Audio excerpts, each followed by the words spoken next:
There, I figured out a way to get you a shell. Here. Ooh, it fits so nicely. Alright, but where'd Puzzle go? I'm back. I just had to go find another book. This would be a lot easier if I could find an undo spell. What? I never tried Control-Z. You mean like on a computer? Yes, for example. You can do that? Wow! Remind me not to make him angry. Well, if that's all, anything else you have to do on my channel? No, that's okay. I'll be heading back to my channel now. Alright. Wait, did he forget to close the door? Yep. You should probably keep that locked. This is a bad neighborhood. It's a hallway of doors, not really a neighborhood. And I know, Ryland's been giving Looney the looks for a while. In hindsight, I should not have done that. That was my only way back out. Well, since I'm stuck here, anything you want to discuss? Hold on a sec, let me just look at the idea board. Alright, what do I got?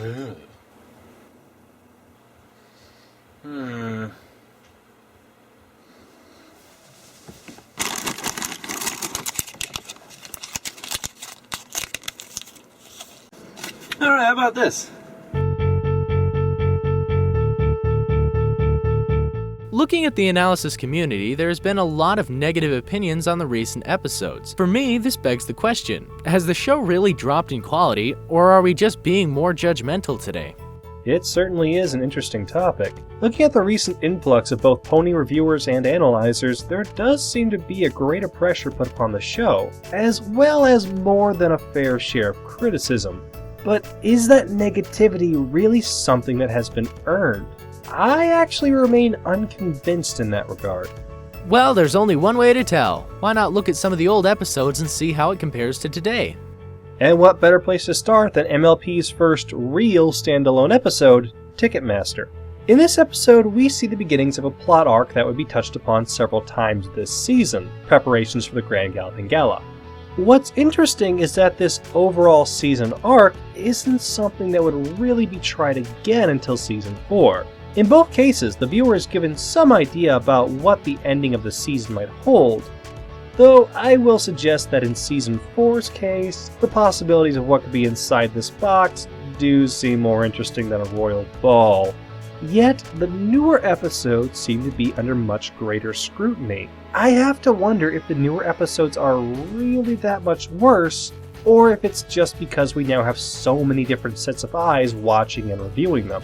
There are a lot of analysts trying to keep up with the current season and not really looking back on old episodes. I do understand that it's better to stay with the current, but I wonder just how the reviews would be if people looked at the past. Maybe they would be more inclined to say nice things because of nostalgia. Looking at the old episodes, the world felt alive, but not as alive as it is now. The visuals are more pleasing, but has the story structure and exposition delivery changed? If it has, I would say it's actually been for the better.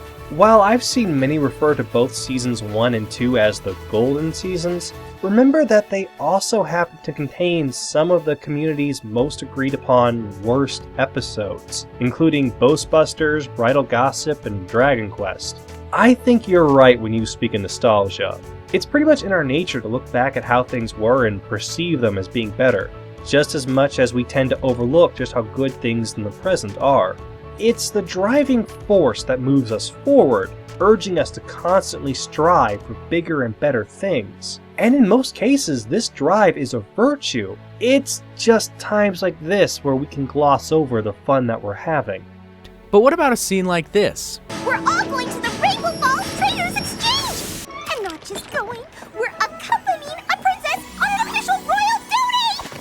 That was as blatant as you can get with exposition presentation. These characters should have known this information, so explaining it to them is purely for the audience's benefit. Though we could say the same for this scene. Spike, the first day of spring is tomorrow, so every pony in Ponyville needs to clean up winter. Now help me get ready! Ponyville was started by Earth ponies, so for hundreds of years they've never used magic to clean up winter. It's traditional. It was set up in a way that Spike was not in the loop, much like the audience, so this setup has less of an intrusion on your suspension of disbelief. But, on the other hand, remember this bit of exposition? The Mare and the Moon, myth from olden pony times. A powerful pony who wanted to rule Equestria, defeated by the elements of harmony and imprisoned in the moon.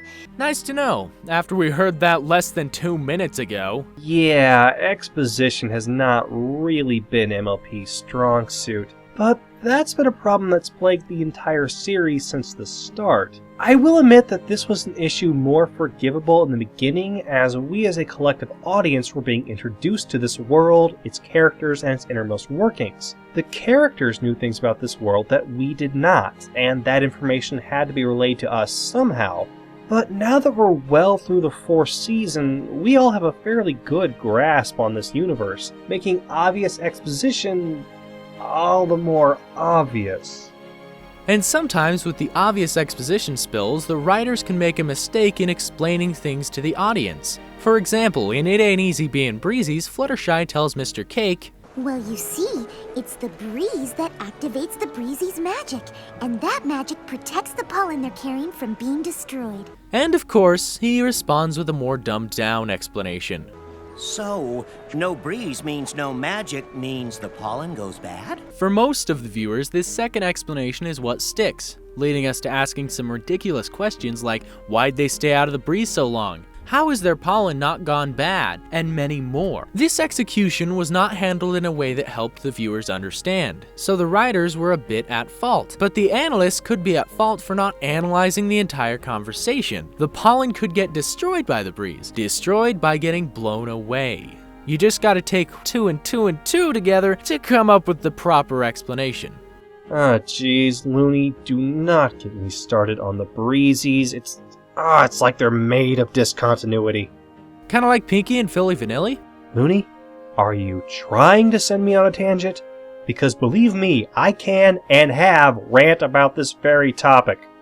But have you gone over the terms out of character and that's just Pinkie Pie being Pinkie Pie? We can say these all we want, but the show gets the final say, and it's all very opinionated. Exactly. What it's going to come down to is the viewer's acceptance of what's being shown. Like it or not, canon is what the show says it is.